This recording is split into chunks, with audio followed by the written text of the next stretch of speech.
In terms of the process, you have a first-time home buyer. Ensure that they're working with, a mortgage agent or a broker. If they prefer to work with their bank, like I said, they really have to, that square box gets a little bit smaller. A certain formula that they have to try to follow. Exactly. And as a first-time home buyer, they may not have all those check boxes. Exactly.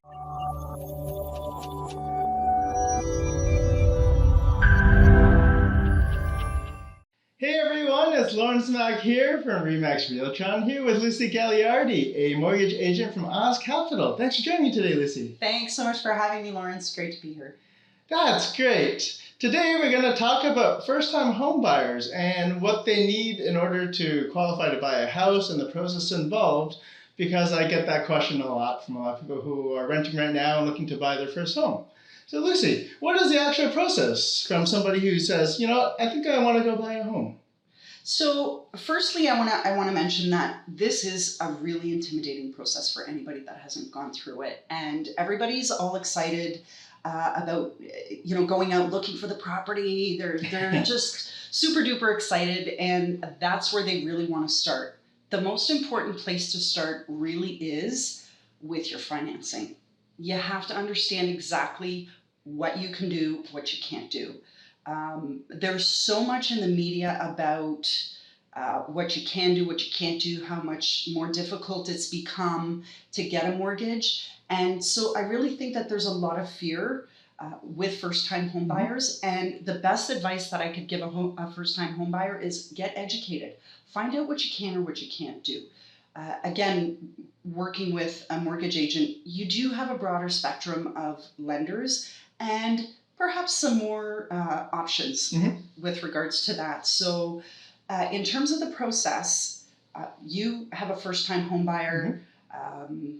Ensure that they're working with, a mortgage agent or a broker. If they prefer to work with their bank, like I said, they really have to, that square box gets a little bit smaller. A certain formula that they have to try to follow. And as a first-time home buyer, they may not have all those check boxes. Exactly. So it's really, really important for that to be the first step. So if you have a client, you would, refer them off to me. I would have a conversation with the client. And what I'm going to do is I would collect documentation up front. Super duper important.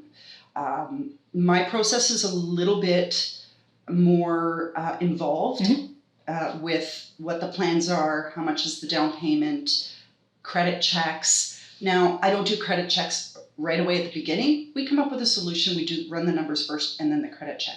But essentially, I would ask for documentation, income documentation, and down payment confirmation up front. The reason that I ask for that up front is because different lenders ask for different things. And again, sometimes you may not have something this person has, or you may need to show income a certain way. So we want to confirm exactly how we're going to show your income and how much of that income we can show.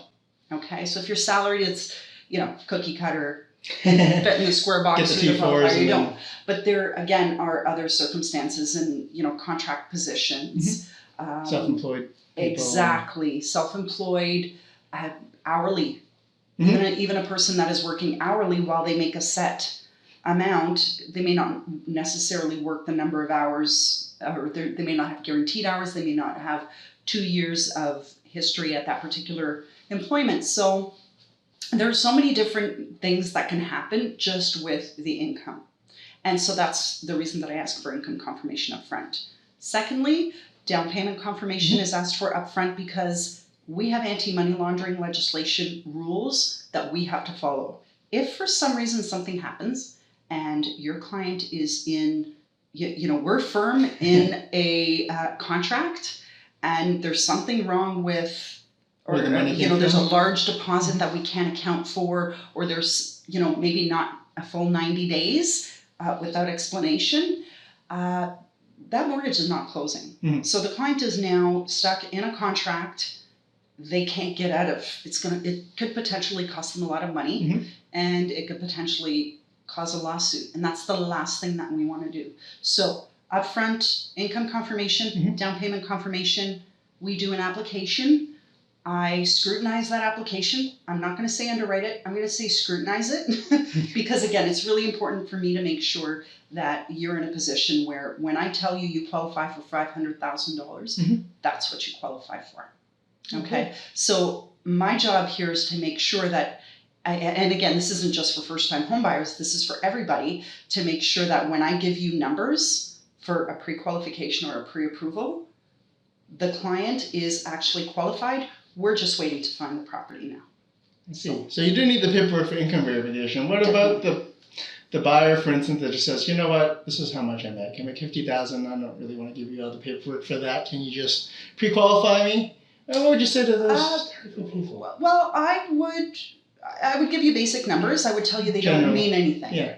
And the reason I would tell you they don't mean anything is because I can't confirm at that point in time that that's actually what you make. Right. So I can't attest to what you actually qualify for. Right. So at the end of the process, they may not even be able to qualify for it. So what's the That's point right. of getting there? And oftentimes, I make $55,000 a year, let's say, but I can only confirm that I make 42 or 48. Now, that difference between 48,000 and 55,000, even though you make that money, we may not necessarily be able to show it. There's a whole bunch of different circumstances that we can look at. And in some cases we can, some cases we can't. Do you have a 2-year history? It just becomes a lot, like I said, a lot more involved than punching numbers for a 60-second application, right? So, I have access to that 60-second application or that pre-qualification. I do, and I have that available to you. That's really meant to give you a quick overview of what you can do, very, very quick overview. But in the long run, what we're going to do is we're going to sit down, get down to the nitty gritty, and I will make sure that you will qualify for this particular amount. And then, we find the property, we submit the application, and it's just, it's more reliable. Sounds when good. We're doing it that way. So, in summary, as a first-time home buyer, the general plan is that you need to get pre-approved by a mortgage agent such as Lucy, so that you have an idea of what you can comfortably afford, so that at the end of the process, you're not all of a sudden blindsided for the house that you really want, and for some reason you can't afford it, and that doesn't help anybody. Is there anything else you'd like to add, Lucy? Nope, that's it. It's just really educate yourself. That's the best thing that I can tell you, and I'd be happy to help. That's it. If you need a mortgage, you talk to Lucy. All right, talk to you soon. Thanks. All right, bye. Bye-bye.